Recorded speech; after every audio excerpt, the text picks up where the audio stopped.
Hello, let's discuss atomic clocks based on quantum field theory in curved spacetime. This is the outline.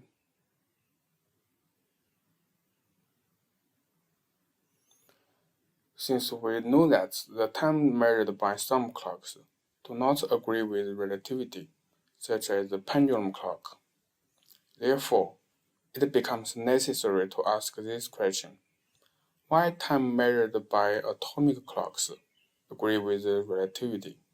In this presentation, we will answer this question by investigating the working principle of atomic clocks.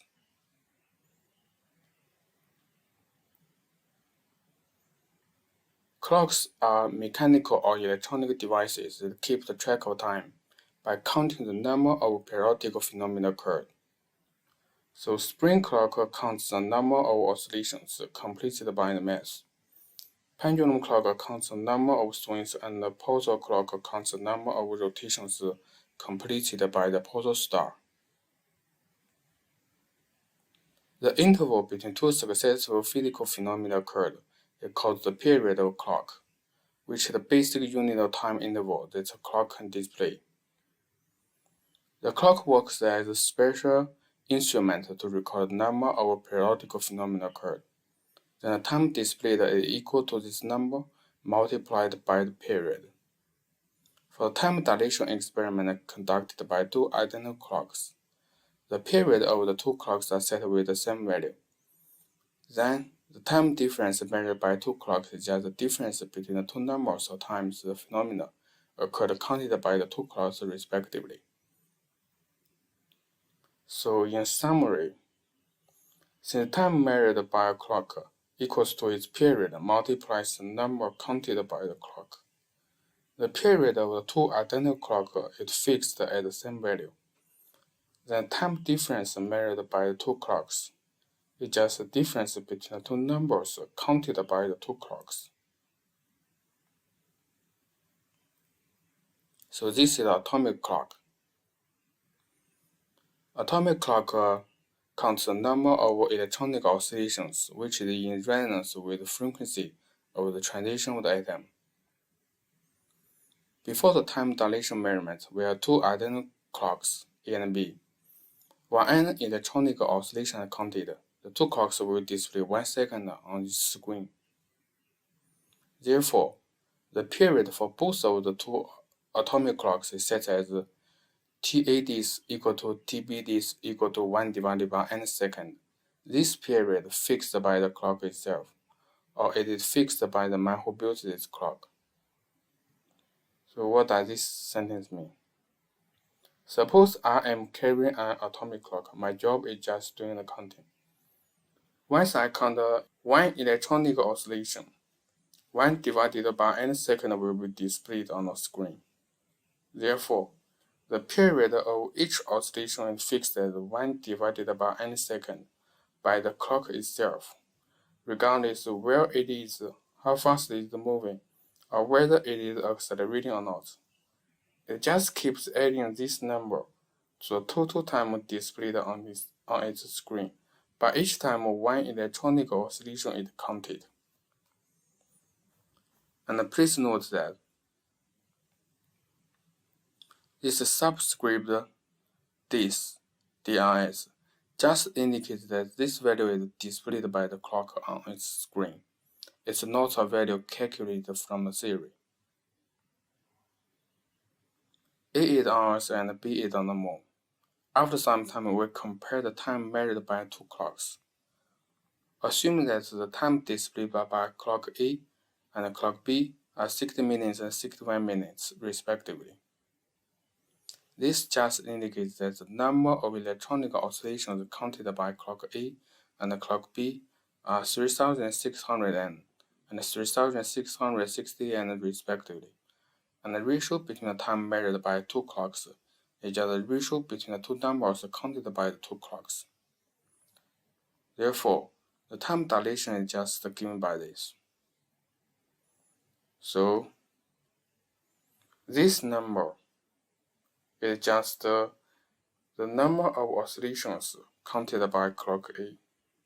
It multiplies its period displayed by clock A is the time displayed by clock A,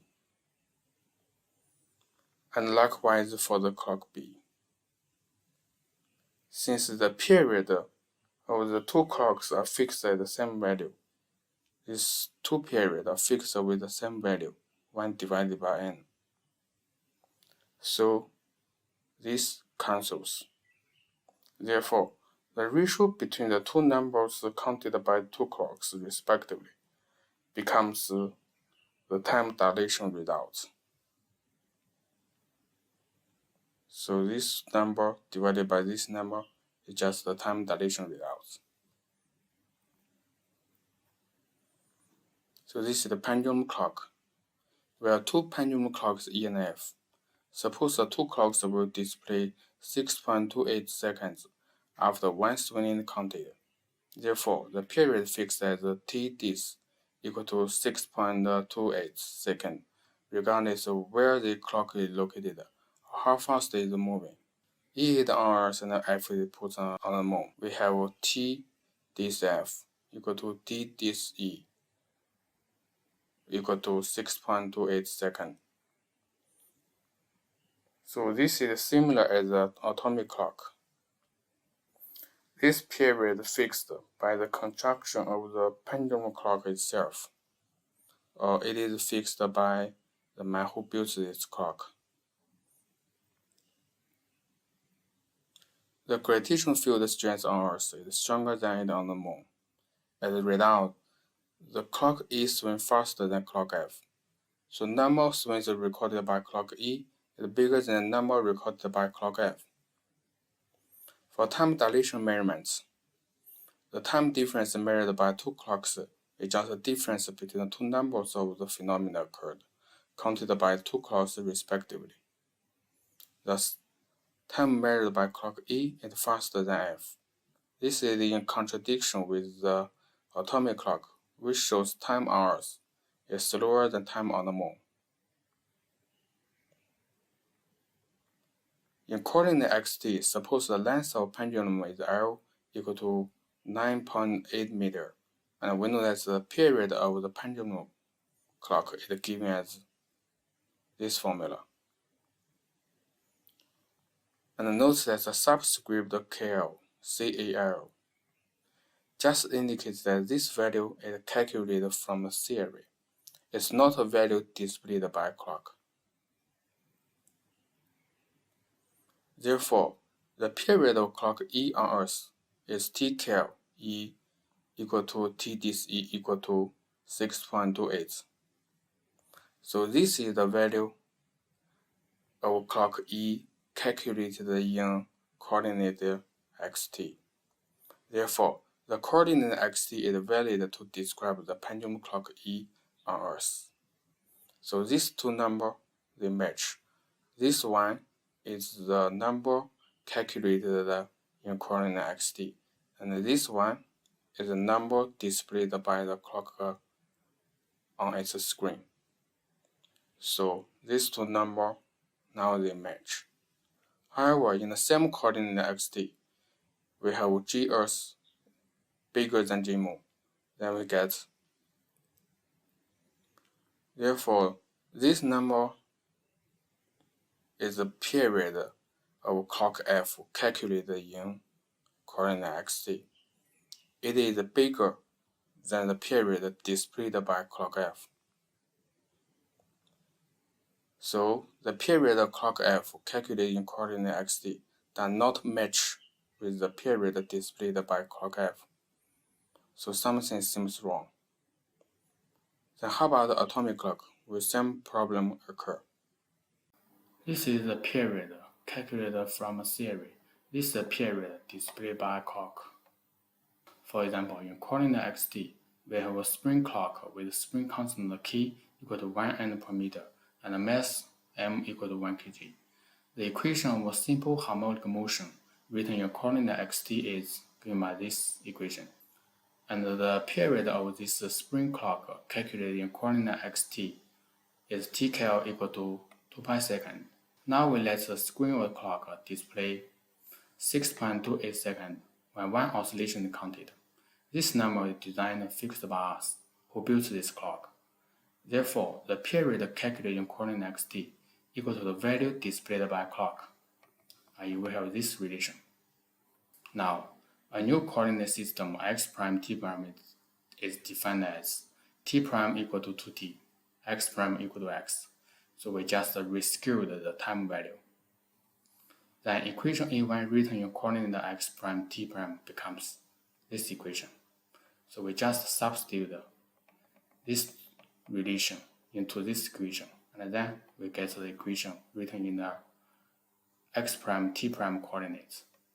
And the period of this spring clock calculated in coordinate x prime t prime is this 4 pi second. Since we skewed the time parameter, therefore this t becomes 4 pi.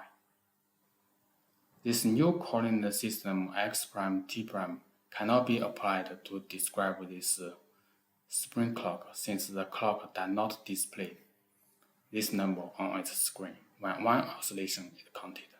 Therefore, this is the period calculated from the coordinate x prime t prime, and it does not equal to the period displayed by clock.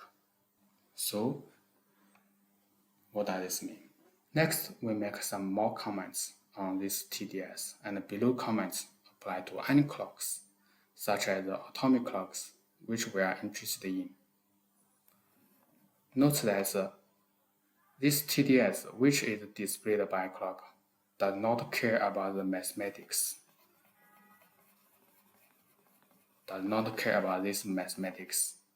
And it also does not care what physical conditions experienced by a clock.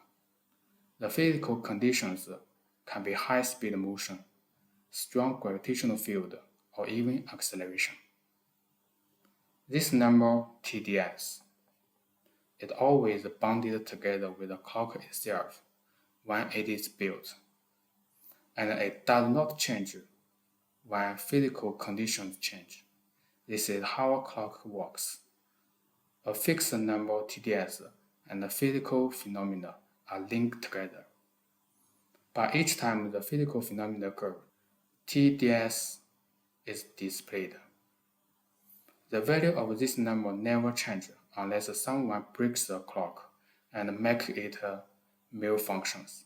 Therefore, as long as the clock works, the total time displayed by a clock always equals to the total number of the physical phenomena occurred multiplies TDS.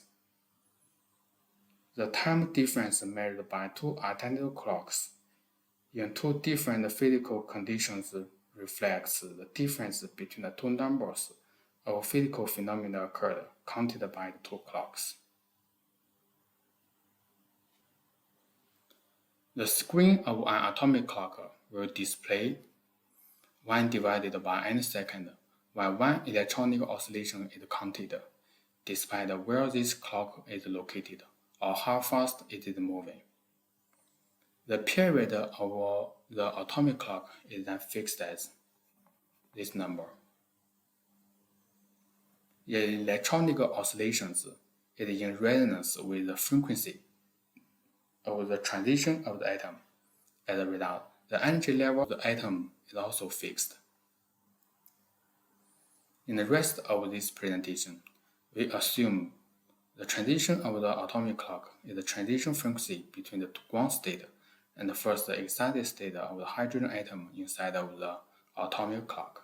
Therefore, the clock will fix the transition frequency between the ground state with the first excited state of the hydrogen atom as Fds equal to n Hz. Suppose there are two identical hydrogen atoms inside of two atomic clocks A and B located on our Earth, and the period of the two clocks is fixed as TADs equal to TBDs equal to 1 divided by n. So these two clocks, they always display this number when one oscillation is counted. When clock B is carried away by Bob and he puts it on the moon, while clock A is carried by Alice, who remains resting on Earth. On the surface of Earth, Alice sets a global coordinate xt to describe both of the two atoms. For clock A described in coordinate xt, the Lagrangian density of quantum field theory in curved spacetime can be given as this formula. So this is the Dirac field and the Dirac matrix, and this is a covariant derivative. And this is the electron's mass and the electron's charge. And the rest are the electromagnetic vector potential and fields. So the subscript A here, just indicates that this Lagrangian is written as the location of clock A. All the above quantities depend on Ga mu v, which is the metric tensor on the surface of Earth. It is also the metric tensor at the location of clock A. From this Lagrangian, Alice can calculate the Hamiltonian of the hydrogen atom in clock A. Suppose the transition frequency of the hydrogen atom calculated in coordinate xt, which is the frequency of clock A, is given by this one. So this means the period of clock A calculated in coordinate xt equal to the period displayed by clock A. The value of the period clock A calculated in coordinate xt equal to the period displayed by clock A. Therefore, the coordinate xt is a legitimate coordinate to describe the energy levels of hydrogen atom in clock A. Likewise, at the location of clock B, the Lagrangian density of quantum electrodynamics in curved spacetime, described by Alice coordinate xt, can be given as this formula.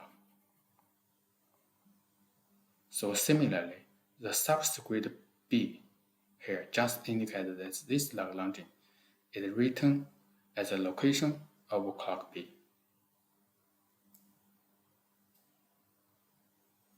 All the above quantities depend on Gb mu v, which is the metric tensor on the surface of the Moon.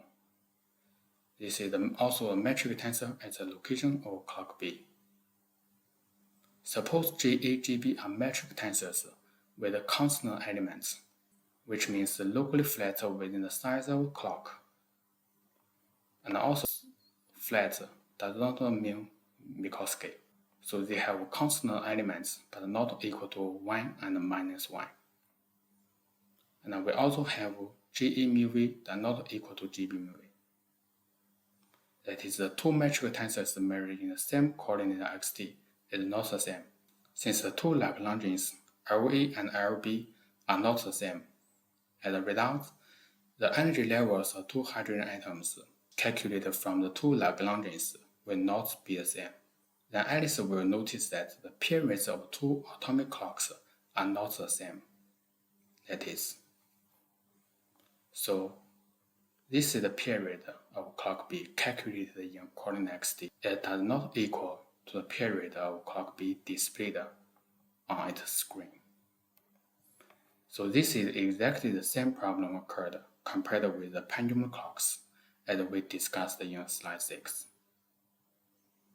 Alice will notice that clock A is slower than clock B, since the period of clock A is bigger than the period of clock B measured in same coordinate xt.